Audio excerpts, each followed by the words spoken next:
I will never forget attempting to teach the story of Abraham and Isaac to my group of preschoolers when I was a children's ministry leader.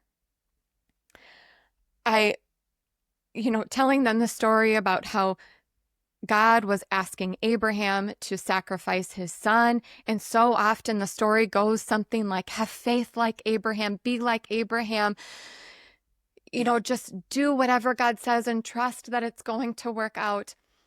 And I was like, oh my gosh, if they are hearing this, who do they think God is going to be? Like this horrible monster asking someone to sacrifice their son?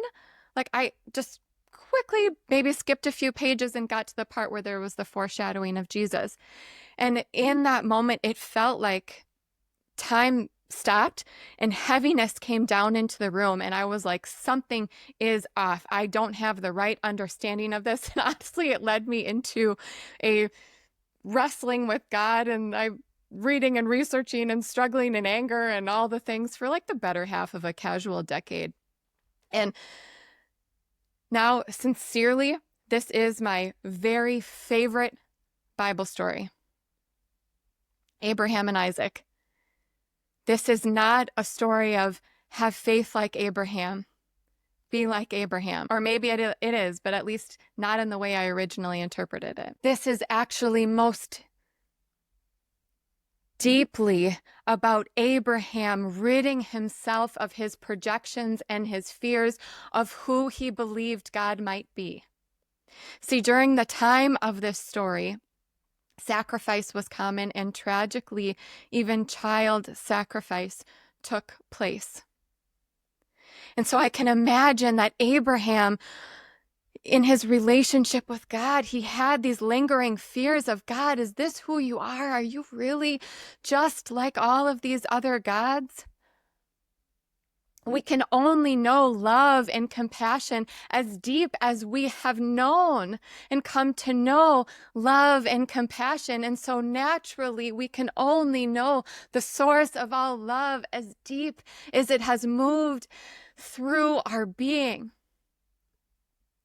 So in this story, what if this is most about Abraham purifying himself of who he thought God might be and aligning more deeply with the truth and compassion and goodness and love of who God really is? Hebrews 1:3 says the Son is the radiance of God's glory and the exact representation of his being.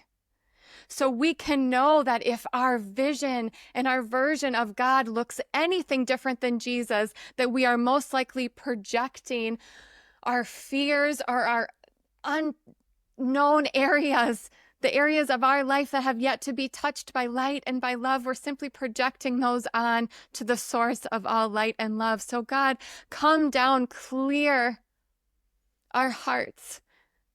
Make them look more like you. Let the energy, the love, the light of Christ move more through our hearts so we can more clearly see source for the pure form of who you are.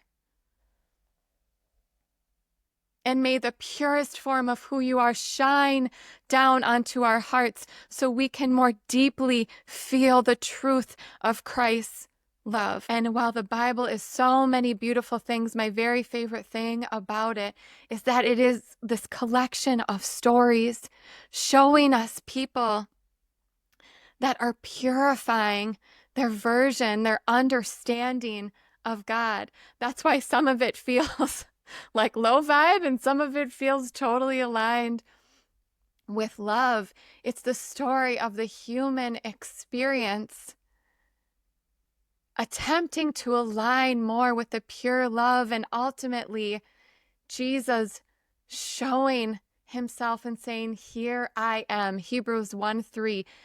The Son is the radiance of God's glory and the exact representation of his being.